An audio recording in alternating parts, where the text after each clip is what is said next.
దేశవ్యాప్తంగా పార్లమెంట్ ఎన్నికల నేపథ్యంలో ఉత్కంఠ కొనసాగుతుంది.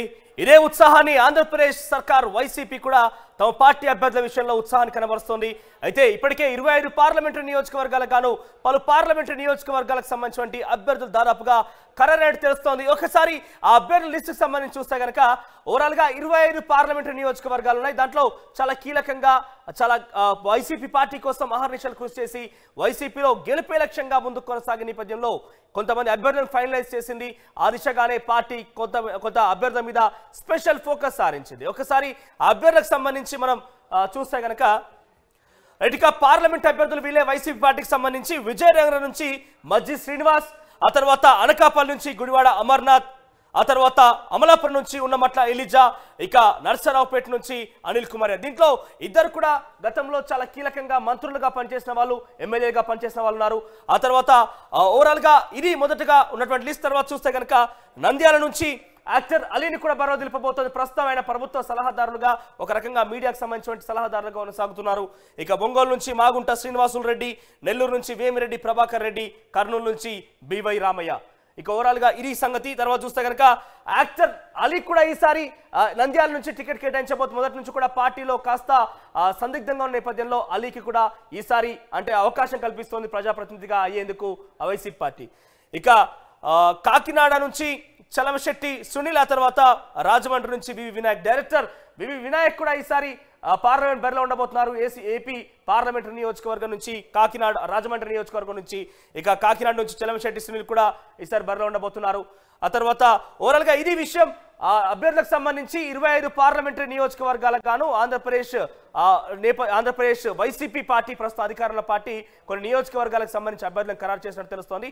మరోసారి లిస్ట్ చూస్తే కనుక విజయనగరం నుంచి మజ్జి శ్రీనివాస్, అనకాపల్లి నుంచి గుడివాడ అమర్నాథ్, ఆయన ప్రస్తుతం ఐటీ శాఖ మంత్రిగా కొనసాగుతున్నారు ఆంధ్రప్రదేశ్ రాష్ట్రంలో. ఆ తర్వాత అమలాపురం నుంచి ఉన్నమట్ల ఎలిజా, అయితే నర్సరావుపేట నుంచి అనిల్ కుమార్, ఆయన కూడా గతంలో మంత్రిగా పనిచేశారు. నెల్లూరు అర్బన్ కి సంబంధించి ఎమ్మెల్యే కొనసాగుతున్నారు. ఆ తర్వాత యాక్టర్ అలీకి కూడా అవకాశం కల్పించింది పార్టీ. ఇక ఓవరాల్ గా ఇది అభ్యర్థికి సంబంధించిన అంశం. ఒకసారి ఇదే అంశానికి సంబంధించి మా ప్రతినిధి సురేంద్ర అందిస్తారు. సురేంద్ర, సురేంద్ర, ఓవరాల్ గా ఎందుకు అంటే ఈ అభ్యర్థుల విషయంలో ముందస్తుగానే వైసీపీ ఒక ప్రకటన చేసినట్టు దాదాపు ఖరారు చేసినట్టు తెలుస్తోంది. నర్సరావుపేట నుంచి అనిల్ కుమార్ ని ప్రకటించడం గల కారణం ఏంటి? ఎందుకు ఆ దిశగా పార్టీ ప్రయత్నం చేస్తోంది? ఎస్ మనోజ్, పూర్తిగా ఎన్నికలు దగ్గర పడుతున్న సందర్భంలో పార్లమెంట్ అభ్యర్థులకు సంబంధించి ఒక అడుగు వైసీపీ ముందుగానే వేస్తుంది. ఎందుకంటే జగన్మోహన్ రెడ్డి నేషనల్ మీడియాతో జరిగిన ఒక ఇంటర్వ్యూలో కూడా చాలా స్పష్టంగా చెప్పారు, వచ్చే ఎన్నికల లోపు అసమ్మతులన్నీ తొలగిపోవాలంటే అభ్యర్థుల ప్రకటన ముందుగానే ఉండాలి. కాబట్టి వైసీపీ ఆ విధంగా ముందుకెళ్తుందంటూ ఇప్పటికే జగన్మోహన్ రెడ్డి చెప్పిన పరిస్థితి. ఇప్పటికే ఎంపీ అభ్యర్థులకు సంబంధించి నరసరావుపేట లావు కృష్ణ ఆంజనేయులు ఉన్నాడు ప్రస్తుతం. ఆయన స్థానంలో ప్రస్తుతం అనిల్ కుమార్ యాదవ్ మాజీ మంత్రిగా పనిచేశాడు. ఆయన్ని ఇక్కడ ఎంపీగా నిలబెట్టడానికి అయితే పూర్తి ప్రయత్నాలు జరుగుతున్నాయి. ఎందుకంటే సామాజిక వర్గాల దృష్ట్యా అనిల్ కుమార్ అక్కడ ముందుకు వస్తాడు అనేది అయితే ప్రభుత్వ ఆలోచనగా కనిపిస్తుంది. అందుకని అనిల్ కుమార్ని ఇప్పటికే నెల్లూరు ఎమ్మెల్యేగా, సిటీ ఎమ్మెల్యేతో పాటు మాజీ మంత్రిగా కూడా అనిల్ కుమార్ పనిచేశాడు. కాస్త వైసీపీని ఎవరైనా విమర్శిస్తే దాన్ని తిప్పుకొట్టడంలో అనిల్ కీలకమైన పాత్ర పోషించాడు. రెండవది మాజీ ఇరిగేషన్ మంత్రిగా కూడా అనిల్ పనిచేసిన నేపథ్యం ఉంది. ఆ ఇరిగేషన్ సంబంధించి అక్కడ సత్తెనపల్లి ఏరియాలో అంబటి రాంబాబు ఉన్న పరిస్థితి. కాబట్టి ఆ ఏరియాకి సంబంధించి సామాజిక వర్గం అనిల్ కుమార్ యాదవ్కి సంబంధించిన ఆ సామాజిక వర్గం ఓట్లు ఎక్కువగా ఉన్నాయి. రెండు గుంటూరు నరసరావుపేట ఆ ప్రాంతాల్లో అనిల్ కుమార్ని దింపితే కనుక వైసీపీకి తిరుగుండదు, ఖచ్చితంగా ఓట్లు వైసీపీ పడతాయని చెప్పి పూర్తిగా అంచనాకు వచ్చిన నేపథ్యంలోనే అనిల్ కుమార్ యాదవ్ ఇప్పటికే అక్కడ ముగ్గురు అభ్యర్థులను అయితే పరిశీలన అయితే జరిగింది. ఒకటి నాగార్జున యాదవ్కి సంబంధించి ఒక పరిశీలన అయితే జరిగింది. ప్రస్తుతం రాష్ట్ర అధికార ప్రతినిధిగా ఆయన ఉన్నాడు. రెండవది అనిల్ కుమార్ యాదవ్ ప్రస్తుతం నెల్లూరు నుంచి ఎమ్మెల్యేగా ప్రస్తుతం మాజీ మంత్రిగా ఉన్న పరిస్థితి. చిలకలూరుపేట రజనీకి సంబంధించి చిలకలూరుపేట నియోజకవర్గం నుంచి ఉన్న రజనీ, విడుదల రజనీ కూడా ప్రస్తుతం మంత్రి. ఈ ముగ్గురు పేర్లు పరిశీలించిన వైసీపీ అనంతరం ఈ ముగ్గురిని కాకుండా అనిల్ కుమార్ యాదవ్ని పెట్టాలని చెప్పి నిర్ణయానికి వచ్చినట్టయితే తెలుస్తుంది. దాంతోపాటు ఒంగోలుకి సంబంధించి కూడా అంటే ఈ బెల్ట్ ఎక్కడైతే ఒంగోలు కానీ, గుంటూరు జిల్లా కానీ, కృష్ణా జిల్లా కానీ ఈ 3 నియోజకవర్గాలకు సంబంధించి పూర్తిగా ప్రతిష్టాత్మకంగా వైసీపీ తీసుకుందని చెప్పొచ్చు. అభ్యర్థుల మార్పులు కూడా అదేవిధంగా చూస్తుంది. ఒంగోలు నుంచి ప్రస్తుతం ఎంపీగా ఉన్న మాగుంట్ల పొంగులేటి శ్రీనివాసరెడ్డి ఆయనకే ఖరారు చేసింది. అయితే వైవి సుబ్బారెడ్డి కుటుంబంలో కూడా సీట్ ఇస్తారని కొంత చర్చ జరిగినా కానీ దాన్ని పక్కన పెడుతూ మళ్ళీ పాత క్యాండిడేట్ ఎవరైతే ఉన్నారో ఆయనకి అక్కడ సీట్ని అయితే కేటాయించింది. నెల్లూరుకి సంబంధించి ఆదాల ప్రభాకర్ రెడ్డి ప్రస్తుతం ఎంపీగా ఉన్నారో ఆయన తప్పించి అక్కడ రాజ్యసభ సభ్యుడిగా ఉన్న వేమిరెడ్డి ప్రభాకర్ రెడ్డిని అయితే అక్కడ కేటాయించింది. అంటే గెలుపు గుర్రాలు ఎవరైతే ఉన్నారో వాళ్ళని సీట్లు ఇచ్చే విధంగానైతే వైసీపీ అడుగులు పావులు కదుపునని తెలుస్తుంది. అంటే ఇప్పటికే ఎమ్మెల్యేల మార్పుల అంశంలో కానీ ఇతర సామాజిక సమీకరణల అంశంలో కానీ అంచనాలు వేసుకునే వైసీపీ ఈ నిర్ణయాలు తీసుకున్నట్టే తెలుస్తుంది. పూర్తిగా దాదాపు 25 ఎంపీ స్థానాల్లో కేవలం 4-5 స్థానాలు మాత్రమే సిట్టింగ్లకు ఇస్తున్నారు. మిగతా అన్నీ కూడా పూర్తిగా సిట్టింగ్లు మార్చుతున్న పరిస్థితి అయితే కనిపిస్తుంది. ప్రధానంగా నెల్లూరుకి సంబంధించి చూసుకుంటే రెడ్డి సామాజిక వర్గానికి సంబంధించి ఎక్కువ సీట్లు కూడా వైసీపీకి ఉన్నాయి. ఆ నేపథ్యంలో మాజీ రాజ్యసభ సభ్యుడిగా ఉన్న వేమిరెడ్డి ప్రభాకర్ రెడ్డి మొన్న పదవీ కాలం ఆయన పూర్తయింది. ఈసారి నేరుగానే ఇప్పటివరకు రాజ్యసభలో ఉంటే ఈసారి నేరుగానే పార్లమెంట్ బరిలో ఆయన దింపే ప్రయత్నం చేస్తున్నారు. అనిల్ కుమార్ రెడ్డి పార్టీకి మొదటి నుంచి ఉన్నారు. పార్టీ మీద ఎవరు ఏ విమర్శ చేసినా తిరిగి ఆయన దాడి చేసే పరిస్థితి. కాబట్టి ఒక గెలుపు గుర్రాన్ని నిలబెట్టాలనే ఉద్దేశంతో నరసరావుపేటకు సంబంధించి అక్కడ ఆయన ఎంపీగా పోటీలోకి దింపే ప్రయత్నం అయితే చేస్తున్నట్టయితే తెలుస్తుంది. పూర్తిగా సామాజిక సమీకరణల దృష్టిలోనే వైసీపీ ఈ అడుగులైతే వేస్తుంది. అంటే కొంత వ్యతిరేకతలు వచ్చినా ఎన్నికల్లోపు వ్యతిరేకతలన్నీ పూర్తిగా క్లియర్ అవుతాయి అనేది పార్టీ అంచనాగానైతే భావిస్తున్నారు. ఇప్పటికంటే అఫీషియల్గా 9 మంది ఎంపీలు మాత్రం ప్రకటిస్తే మిగతా నియోజకవర్గాలకు సంబంధించి మిగతా ఎన్ని ఊహాగానాలు వస్తున్నా ఈ లిస్టు మాత్రం ఖరారు అన్నట్టయితే ఇప్పటికే వైసీపీ శ్రేణులు అయితే చెబుతున్న పరిస్థితి. ఇంటర్నల్ గా కూడా ఈ అభ్యర్థులను ప్రకటిస్తున్నారు. జగన్మోహన్ రెడ్డి ఇప్పటికే 4 లిస్టులు ప్రకటించారు కాబట్టి వచ్చే 5వ లిస్టులో మిగతా ఎంపీలకు సంబంధించి ప్రకటిస్తారనే ఒక చర్చ అయితే జోరుగా సాగుతుంది. Manoj right Surendra, thank you for the updates. Overall గా చాలా వరకు మనం ఏపీకి సంబంధించి గమనిస్తే కనుక అక్కడ పార్లమెంటరీ నియోజకవర్గాలకు సంబంధించి కొన్ని అభ్యర్థుల పేరు బయటకు మనకు తెలుస్తున్నప్పటికీ చాలా వరకు ఎమ్మెల్యేలని ఎంపీలుగా ఆ నియోజకవర్గంలో ఉన్నటువంటి స్థానిక ఎమ్మెల్యేలను కూడా మార్పులు చేర్పులు చేస్తూ చాలా పకడ్బందీగానే వైసీపీ మూవ్ అవుతోంది. ఎందుకంటే ఇటు టీడీపీ జనసేన కూడా ఎలాగైనా కూడా వైసీపీని ఢీకొనేందుకు ప్రయత్నం చేస్తున్నారు. మరోవైపు ఇటు ఆంధ్రప్రదేశ్ రాష్ట్ర రాజకీయాలు మరోసారి పాగవేయాలంటే ఈ యొక్క పరిస్థితి తప్పనిసరిగా భావిస్తోంది వైసీపీ. ఎస్, మనతో పాటు జాయిన్ అవుతున్నారు హుస్సేన్. ఎస్ హుస్సేన్. రోహిత్, కర్నూలు జిల్లాలో రాజకీయ పరిణామాలు చాలా వేగంగా మారి మంత్రి గుమ్మనూరు జయరాంను ఎంపీగా అభ్యర్థిగా ప్రకటించిన తర్వాత తాను సస్యమేరన్నారు. నేను స్థానికంగా ఉన్నటువంటి ఆలూరు నియోజకవర్గం నుంచి మళ్ళీ మూడోసారి పోటీ చేయడానికి అవకాశం ఇవ్వాలనేసి అధిష్టానాన్ని అనేక సార్లు ఆలోచన చేయడం జరిగింది. అయితే ఆ రకంగా అధిష్టానం లేదు చెప్పినట్టు వినాల్సిందే, ఎంపీగా పోటీ చేయాల్సిందే అని ఆదేశించిన నేపథ్యంలోనే మంత్రి గుమ్మనూరు జయరాం ఆల్టర్నేట్ గా వేరే పార్టీలు అంటే అటు టీడీపీ ఇటు కాంగ్రెస్ పార్టీలు చూసేందుకు కూడా వెళ్లేందుకు కూడా చర్చ జరిపినటువంటి నేపథ్యంలోనే ఆ వైసీపీ అధిష్టానం సీరియస్ గా తీసుకుంది. గుమ్మనూరు జయరానికి షాక్ ఇచ్చింది. ఈ రోజు తాజాగా తీసుకున్నటువంటి పరిణామాలు చూసినట్లయితే కర్నూలు మేయర్ గా పనిచేస్తున్నటువంటి బివై రామయ్య ఇతర YCP party Kurnool parliament incharge గా కూడా కొనసాగుతున్నారు. ఆ నేపథ్యంలోనే బివై రామయ్య వాల్మీకి సామాజిక వర్గానికి నేత, బలమైనటువంటి బోయస్ కమ్యూనిటీ కర్నూలు పార్లమెంట్ లో ఉంది కాబట్టి బివై రామయ్యకి అవకాశం ఇస్తే తప్పనిసరిగా రాబోయేటువంటి ఎన్నికల్లో ధీటైనటువంటి పోటీ అభ్యర్థిగా ఉండడం ఖాయమో, గెలుపు గుర్రంగా ప్రకటించడం జరిగింది. అందులో భాగంగానే తాజాగా ఇవాళ తాడేపల్లిలో ఇప్పుడే తాజా అందిన సమాచారం మేరకు బివై రామయ్యను ఫైనల్ చేసినట్టు మనకు తెలుస్తుంది. అయితే వైసీపీ అధిష్టానం స్పష్టంగా అధికారిక ప్రకటన చేయాల్సినటువంటి అవసరం ఉంది. దీంతో పాటు ఉమ్మడి నంద్యాల ఇక్కడ ఉన్నటువంటి నంద్యాల జిల్లా పార్లమెంట్ అభ్యర్థికి సంబంధించి సినీ నటుడు అలీని కూడా తీసుకొచ్చేటువంటి ప్రయత్నం చేస్తుంది. ఫైనల్ చేసేటువంటి ఛాన్సెస్ కూడా కనిపిస్తున్నాయి. అయితే అలీ 2 ప్రతిపాదనలు పంపారు.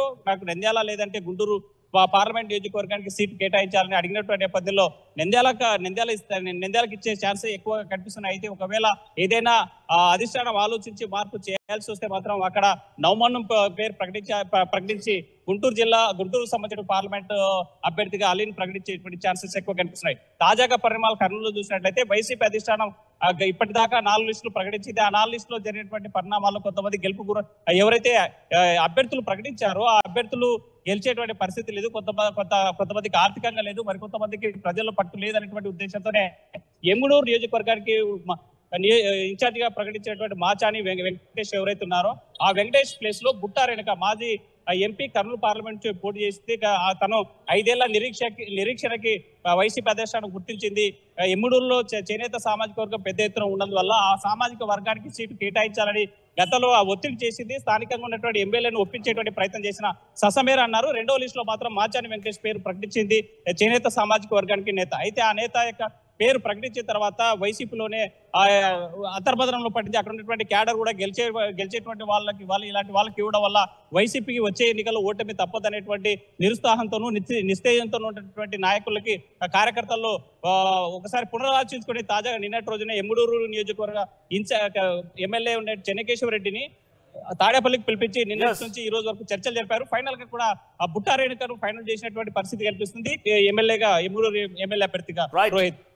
Hussain, thank you Hussain. Overall గా ఇక వైజాగ్ విషయానికి వస్తే కనుక పెద్ద ఎత్తున మార్పులు చేర్పులు జరిగాయి. అక్కడ కూడా ఎమ్మెల్యేగా ఉన్నటువంటి గుడివాడ అమర్నాథ్ కూడా కాస్త మార్పులు జరిపేసి అక్కడ కూడా అనకాపల్లి పార్లమెంట్ పంపించే అవకాశం కూడా కనిపిస్తుంది. ఈ అంశానికి సంబంధించి మా ప్రతినిధి అనిల్ జాయిన్ అవుతారు. Yes Anil. Thank you Manoj. Uttarandhra విషయానికి వస్తే కనుక ఎంపీ అభ్యర్థుల ఎంపికలో వైఎస్ఆర్ కాంగ్రెస్ పార్టీ సామాజిక సమీకరణాల దృష్ట్యా కసరత్తు చేసినట్టుగా కనపడతా ఉంది.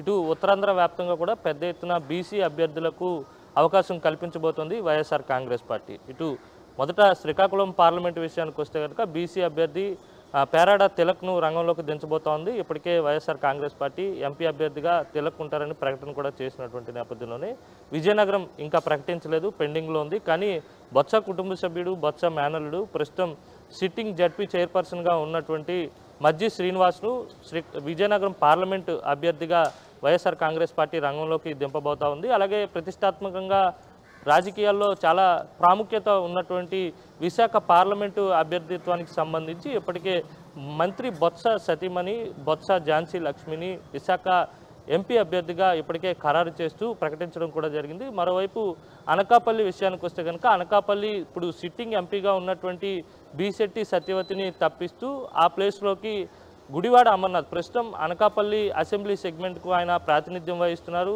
రాష్ట్ర పరిశ్రమల శాఖ మంత్రిగా ఆయన ఉన్నారు. గుడివాడ అమర్నాథ్ని అనకాపల్లి పార్లమెంట్ అభ్యర్థిగా వైఎస్ఆర్ కాంగ్రెస్ పార్టీ ప్రకటించబోతా ఉంది. అందుకు అనుగుణంగా కసరత్తు కూడా పూర్తి చేస్తుంది. ఒకవేళ అమర్నాథ్ కాకపోతే కనుక అక్కడి నుంచి మరో బీసీ అభ్యర్థిని రంగంలోకి దింపేందుకు ఇప్పటికే వైసీపీ అధిష్టానం కసరత్తు చేస్తున్నట్టుగా కనపడుతుంది. దాదాపుగా అమర్నాథ్ పేరునే ప్రకటించే అవకాశం అయితే స్పష్టంగా కనపడుతుంది. మరోవైపు చూసుకున్నట్లయితే కనుక అరకు పార్లమెంట్ విషయానికి వస్తే కనుక ఇప్పటికే పాడేరు సిట్టింగ్ ఎమ్మెల్యేగా ఉన్నటువంటి కొట్టగుల్లి భాగ్యలక్ష్మిని అరకు పార్లమెంట్ అభ్యర్థిగా వైఎస్ఆర్ కాంగ్రెస్ పార్టీ ఖరారు చేసింది. ఆమె అరకు పార్లమెంట్ నుంచి అభ్యర్థిగా రంగంలోకి దిగబోతా ఉన్నారు. మరోవైపు చూసుకున్నట్లయితే కనుక కాకినాడ విషయానికి వస్తే కనుక చలమలశెట్టి సునీల్ 2014 ఎన్నికల్లో వైఎస్ఆర్ కాంగ్రెస్ పార్టీ తరఫున ఆయన పార్లమెంటుకి పోటీ చేసి ఓడిపోయారు. ఆ తర్వాత 2019లో వంగా గీతకు అక్కడి నుంచి అవకాశం కల్పించారు. ఇప్పుడు తాజాగా మళ్ళీ ఆయన 2024 ఎన్నికల్లో వైఎస్ఆర్ కాంగ్రెస్ పార్టీ కాకినాడ పార్లమెంట్ అభ్యర్థిగా రంగంలోకి దిగబోతా ఉన్నారు. మరోవైపు చూసుకున్నట్లయితే కనుక రాజమండ్రి పార్లమెంటు విషయానికి వస్తే కనుక ప్రస్తుతం సిట్టింగ్ ఎంపీగా ఉన్నటువంటి మార్గాని భరత్ని అసెంబ్లీ సెగ్మెంట్కు పంపించి అలాగే అక్కడ పార్లమెంటు స్థానంలో ప్రముఖ దర్శకుడు వివి వినాయక్ని రంగంలోకి దింపేందుకు ఇప్పటికే వైఎస్ఆర్ కాంగ్రెస్ పార్టీ కసరత్తు అంతా కూడా పూర్తి చేసిందనే చెప్పాలి. వివి వినాయక్ను రాజమండ్రి ఎంపీ అభ్యర్థిగా వైఎస్ఆర్ కాంగ్రెస్ పార్టీ ప్రకటించబోతా ఉన్నట్టుగా మనకు సమాచారం అందుతోంది. మరోవైపు చూసుకున్నట్లయితే కనుక అమలాపురం పార్లమెంటు విషయానికి వస్తే కనుక అమలాపురం పార్లమెంటు ప్రస్తుతానికి ఎంపీగా ఉన్నటువంటి చింతా అనురాధను తప్పించి ఆ స్థానంలో చింతలపూడి ఎమ్మెల్యే ఎలీజాను తీసుకొచ్చి పార్లమెంట్ అభ్యర్థిగా వైఎస్ఆర్ కాంగ్రెస్ పార్టీ ప్రకటించబోతా ఉంది. ఎలీజాను ఇప్పటికే ఫైనల్ చేసినట్టుగా సమాచారం ఉంటుంది. అయితే ఆయన సుముఖత చూపించడం లేదు. అయితే పోటీ చేస్తారా లేదా అనేది వేచి చూడాల్సి ఉంది. వైఎస్ఆర్ కాంగ్రెస్ పార్టీ తరపు నుంచి అమలాపురం పార్లమెంట్కి అయితే మాత్రం చింతలపూడి సిట్టింగ్ ఎమ్మెల్యే ఎలీజాను ఫైనల్ చేసినట్టుగా సమాచారం ఉంటుంది. ఇలా చూసుకున్నట్లయితే కనుక ఓవరాల్గా పార్లమెంటు స్థానాల్లో అభ్యర్థుల్ని పెట్టేందుకు వైఎస్ఆర్ కాంగ్రెస్ పార్టీ తీవ్రమైనటువంటి కసరత్తు చేసింది. సామాజిక సమీకరణాలు అలాగే ఓటర్లను ఆకర్షించేందుకు బాగా ఫేమున్న అభ్యర్థులను రంగంలోకి దించేందుకు తీవ్రమైనటువంటి కసరత్తు చేసి ఎంపీ అభ్యర్థుల్ని ఫైనల్ చేసినట్టుగా కనబడుతుంది. రాష్ట్ర వ్యాప్తంగా కూడా సినీ ప్రముఖులు అలాగే రాజకీయాల్లో యాక్టివ్గా ఉండేటువంటి వారందరినీ కూడా దాదాపుగా పార్లమెంటుకు పంపిస్తున్నట్టుగా మనకు కనపడతా ఉంది. ఎందుకంటే మంత్రి అమర్నాథ్ ఉమ్మడి విశాఖ జిల్లా రాజకీయాల్లో ఆయన చాలా చురుకుగా ఉంటారు. అలాగే మంత్రిగా కూడా ఆయన ముఖ్యమంత్రి వద్ద మంచి మార్కులే సంపాదించారని చెప్పాలి. ఆయనకు అనకాపల్లి పార్లమెంట్ నుంచి ఎందుకంటే 2014లో గుడివాడ అమర్నాథ్ అనకాపల్లి పార్లమెంట్ అభ్యర్థిగా పోటీ చేసినటువంటి అనుభవం ఉంది. అనకాపల్లి పార్లమెంట్లో ఉన్నటువంటి 7 నియోజకవర్గాల్లో గుడివాడ అమర్నాథ్కి ప్రత్యేకమైనటువంటి అనుచర వర్గం ఉన్నటువంటి నేపథ్యంలోనే ఆయన ఖచ్చితంగా అనకాపల్లి పార్లమెంట్ నుంచి రాణించగలుగుతారని భావించినటువంటి వైసీపీ అధిష్టానం ఆయనకు అక్కడి నుంచి అవకాశం కల్పించబోతా ఉంది. మరోవైపు చూసుకున్నట్లయితే కనుక ప్రముఖ దర్శకుడు వివి వినాయక్ని రంగంలోకి దింపి ఓటర్లను ఆకర్షించే ప్రయత్నం అయితే వైఎస్ఆర్ కాంగ్రెస్ పార్టీ చేయబోతుంది. మంత్రిగా ఉన్నటువంటి గుడివాడ అమర్నాథ్కి పెద్ద ఎత్తున వైసీపీ పార్టీ ఎమ్మెల్యే స్థానాల్లో కూడా చాలా మంది ఇన్ఛార్జ్లు మార్చింది. ఎమ్మెల్యే స్థానాల్లో కూడా చాలా వరకు మార్పులు జరిగింది. ఇప్పుడు పార్లమెంట్ దిశ చూసినప్పుడు కూడా చాలా మంది అభ్యర్థులు మారుతున్న పరిస్థితి. అంటే ఈ ఇంపాక్ట్ ఏ రకంగా ఉండే అవకాశం ఉంది అక్కడ పాలిటిక్స్?